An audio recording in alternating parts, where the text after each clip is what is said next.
picture this. You're editing a timeline late at night and suddenly you notice detail in your footage you never saw before, not because you got new footage, but because your monitor finally caught up. That's the moment that sums up my time with the LG Ultragear Evo GX9.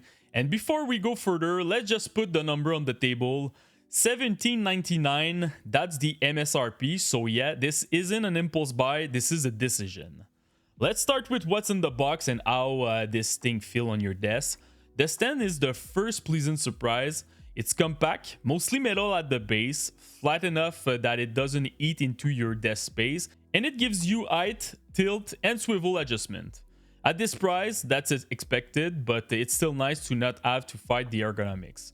The panel itself is 39 inches, ultra wide with a 1500 R curve, which is the standard curve you will see on monitor this size. I personally lean toward flatter panel, but this curve never distracts me during long session. Build quality is where things get a little more fine than impressive. Outside of the stands, the body is plastic. It's rigid, it doesn't flex when you push on it, but it doesn't have that dense premium feel some flagship monitors have. On the back, you get the LG hexagon lighting accent, which looks fine, but there's no RGB sync with other brands like Asus or Alienware offer. It's a nice to have that's missing at a not nice price point. Now let's talk about what actually matters, how this thing performs when you're using it. The resolution here is 5120 by 2160. LG calls it 5K 2K, and it's paired with the LG tandem WOLED panel. That combination gives you 143 pixels per inch. If you're coming from a 34 ultra wide at 1440p, that's around 110 ppi, so this is a real jump. And if you're coming from an older 39 inch OLED ultra wide at the same resolution, those were sitting around 96 ppi, so this is genuinely leave them behind. In practice, that means sharper text, finer detail in your editing timeline, and more usable workspace without things feeling cramped. Refresh rate is where the monitor gets interesting and slightly complicated. Native mode gives you a 165 Hz at full 5K 2K resolution.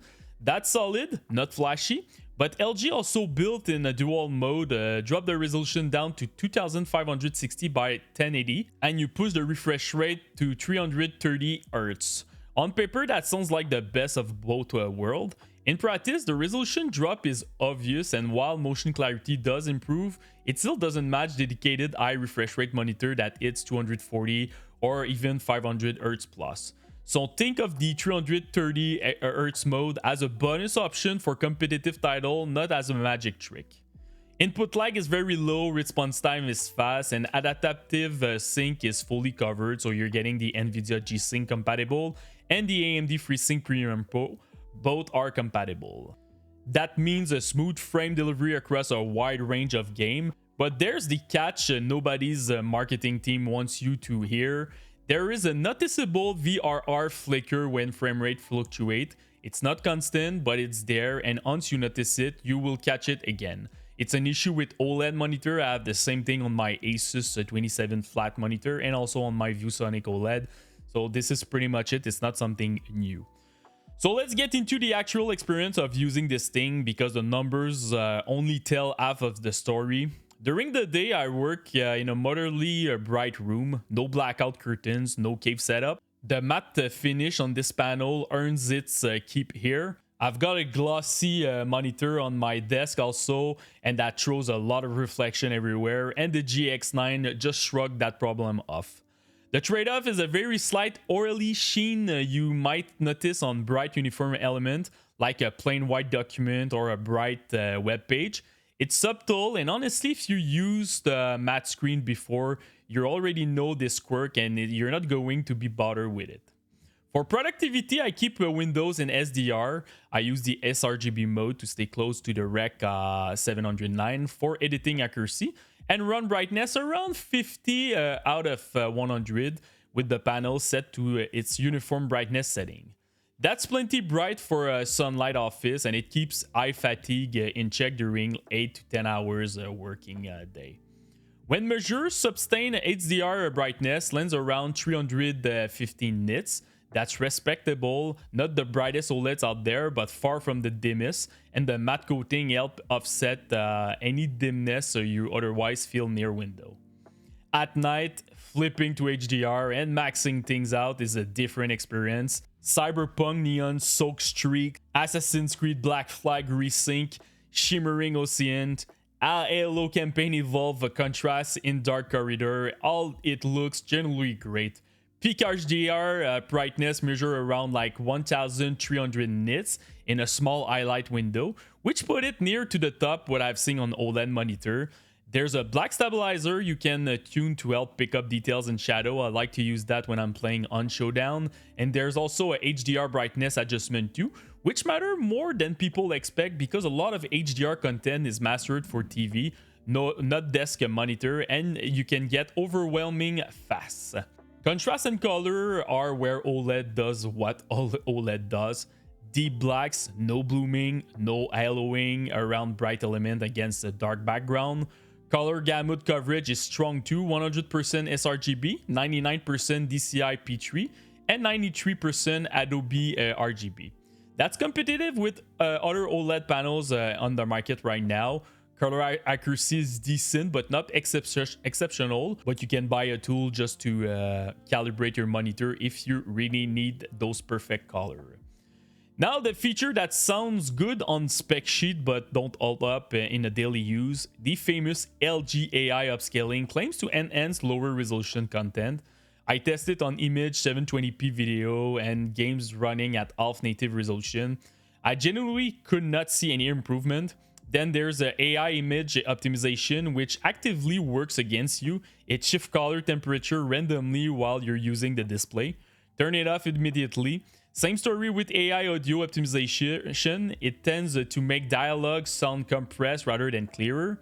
The built-in speaker themselves are fine for podcasts and just like a simple video, but they get overwhelmed fast by bass-heavy content or complex game audio, so don't plan to ditching your headset or speaker with this monitor. Connectivity is really good. 2 HDMI 2.1 ports. You're also getting the DisplayPort 2.1 and a USB-C port with 90 watts of power delivery, which is generally useful if you want to run a laptop off a single cable. USB hub support is a little thin though. You just get the 2 USB-A downstream ports and no upstream USB-B, which feels a bit stingy at this price. Now let's break down where the monitor actually stands. On the plus side, the dual refresh mode gives you flexibility between 165Hz and 330Hz. Motion looks sharp regardless of which mode you're in. Input lag stay low. The 39-inch ultra-wide size, it's a sweet spot between immersive and practical for most desks. Text and image quality are excellent thanks to that pixel density. And the port selection, especially that 90-watt USB-C, is generally high bandwidth and useful. On the downside, the VRR flicker is a real noticeable issue when frame rate jumps around. HDR brightness accuracy has some wrinkles even though peak brightness numbers are excellent. The AI feature are more marketing filler than actual value, and there's no RGB sync or presence detection that some competitors are starting to include. And of course, that price tag is going to eliminate a lot of potential buyers before they even get to the rest of the list.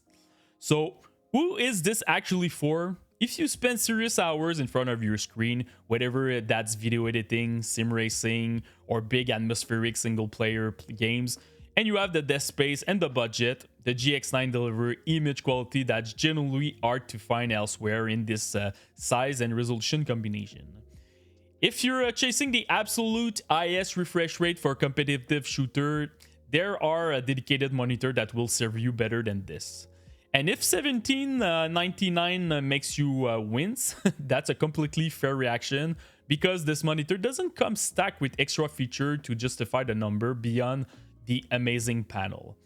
At the end of the day, this is a monitor that nails the fundamentals: sharp image, strong contrast, excellent HDR peak brightness, and a size that changes how much room you have to work on play in. It's not flawless and it's definitely not cheap, but if those fundamentals are what you're after, it delivers a strong performance. So for me, it's a 9.2 on 10, and honestly, this is probably the best monitor that I've seen in my whole entire life. And right now, I'm using a lot of OLED monitor. I'm really impressed with this. So if you have the money, go for it. That's about it. If you have any question on this monitor or other monitor in the market, just comment in the YouTube section. Post me anything. I will try to help you the best that I can. And don't forget to subscribe to the channel. Peace.